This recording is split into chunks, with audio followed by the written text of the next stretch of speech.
Hotel میں نا ایک بابا جی برتن مانجتے تھے، بوڑھے آدمی تھے، 70 سال کے قریب عمر تھی. ان کا ایک بیٹا تھا، ایک بہو تھی، ایک پوتا تھا، لیکن وہ بیچارے بیٹا بیمار رہتا تھا تو لہذا وہ خود مزدوری کرتے. کہتے ہیں ایک دن وہ بابا جی میرے پاس آئے، کہنے لگے میم صاحبہ 2-4 دن کی چھٹی چاہیے. تو میں نے کہا خیریت ہے؟ کہنے لگے میڈم میرا بیٹا فوت ہو گیا. بیٹا، اب کو پتہ ہے باپ کا جنازہ پڑھنا آسان ہے، بیٹے کا جنازہ اٹھانا بڑا مشکل کام. کہتی ہے میں کچھ لکھ رہی تھی، میرے ہاتھ سے قلم گر گیا. میں نے خود گاڑی بھیجی، بابا جی گاؤں چلے گئے جہاں وہ رہتے تھے. کہتی 2-3 دن کے بعد میں اور میرا شوہر گئے تو رستے میں ہم باتیں کر رہے تھے کہ کیا تعزیت کریں گے.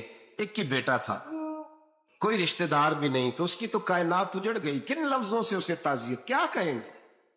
کہتے جب ہم گئے تو وہ ٹوٹی ہوئی چٹائی پہ بیٹھا تھا، کچھ لوگ قریب تھے. ہم نے جا کے کہا بابا آپ مسلمان ہیں، ہم آپ کو کیا نصیحت کریں. ایک کی بیٹا تھا کہ کس طرح کر کے ہم آپ کو تسلی دے. تو کہتے ہیں اس نے آنکھیں کھولی، بوڑھی آنکھوں میں ایمان کی روشنی.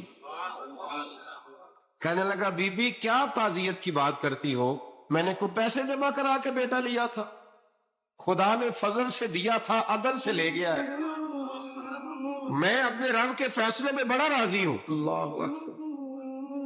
وہ خاتون کہتی ہے کہ وہ بابا جی سے میں نے کہا کہ چلو آپ 1 مہینے کی چھٹی کر لے. تو کہنے لگا نہیں میڈم میں مسلمان ہوں، مفت کی روٹی نہیں کھاتا، مزدوری کر کے کھاتا ہوں، میں انشاءاللہ 2-3 دن کے بعد کام پہ آ جاؤں گا. کہتے ہیں وہ چند دنوں کے بعد آ گیا. اللہ کی قدرت کے ابھی 2-3 ماہ گزرے تھے پھر آیا. میڈم چھٹی چاہیے کچھ دنوں کی. میں نے کہا خیریت ہے؟ کہنے لگے وہ میری بہو بھی ہارٹ اٹیک سے فوت ہو گئی. کہتے ہیں اب میں بھی تڑپ گئی ہوں اور عیسائی ہو کہ میری آنکھوں میں آنسو آ گئے.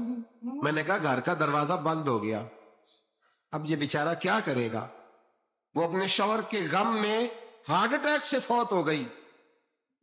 کہتے ہیں ہم پھر 2-3 دن کے بعد تعزیت کے لیے گئے، پھر ٹوٹی ہوئی چٹائی، بوڑھا نہ اپنی انگلیوں سے زمین پر کچھ بنا رہا.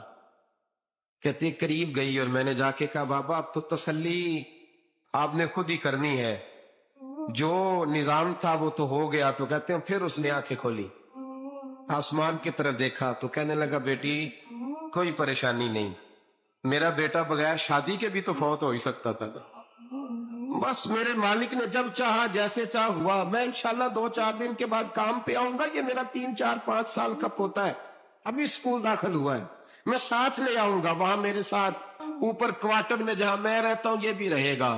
کبھی کبھی میں دیکھتی چھت پہ کھڑے ہو کے کہ دادا گھوڑا بنا ہوا ہے اور پوتا سواری کر رہا ہے. وہ سویرے اٹھتا، اس کو سکول چھوڑ کے آتا، شام کو لے کے آتا، پیار کرتا، محبت کرتا. 3ری منزل پر ہم نے کوارٹر دیا ہوا تھا، وہاں دادا پوتا رہتے. اللہ تو بڑا بے نیاز ہے. کہتی ہے اقبال ایک دن نا پوتا اوپر والی منزل پہ کھیل رہا تھا، اس کا پیر پھسلا، وہ گردن کے بل زمین پہ گرا. مجھے خبر ہوئی تو میں دوڑی، ایمبولینس منگائی. خون سے لتھڑے ہوئے اس بچے کو دادے نے اپنی گود میں رکھا. اور جب ہم ہسپتال کی طرف گئے تو ہاسپٹل بعد میں آیا، جناب اسرائیل پہلے آ گئے اور کہتے ہیں وہ گود میں دم توڑ گیا.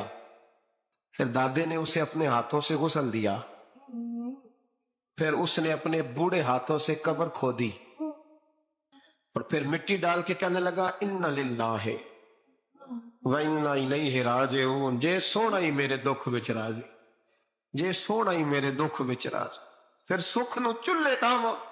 کہتے ہیں وہ مٹی ڈالی اس نے اور جب وہ واپس پلٹا تو میں بازو سے تھام کے ہوٹل قریب لائی اور میں نے اس کے قریب کہا کہ بابا تو ٹوٹ گیا ہے، تو بکھر گیا ہے. تو کہتے ہیں یوں اس نے ہاتھ رکھے اور یوں آنسو چھٹک دیے. کہنے لگا میڈم کیوں میرے اندر کوئی عقیدہ نہیں، میں کوئی لوارث ہوں، میرا کوئی رب نہیں، میں کیوں پریشان رہوں گا، میں تو پکا ہوا پھل ہوں.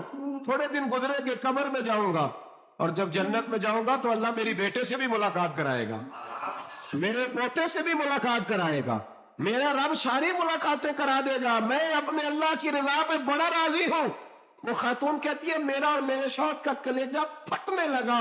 میں نے کہا بابا یہ جذبہ کہاں سے ملتا ہے، یہ سکون کہاں سے آتا ہے، یہ کیفیت کیسے ملتی ہے؟ مجھے کہنے لگا تو نے لینی ہے؟ میں نے کہا تو کہنے لگا تو بھی گنبد خضرا والے نبی کا کلمہ پڑھ جا، اللہ تجھے سکون عطا کرے۔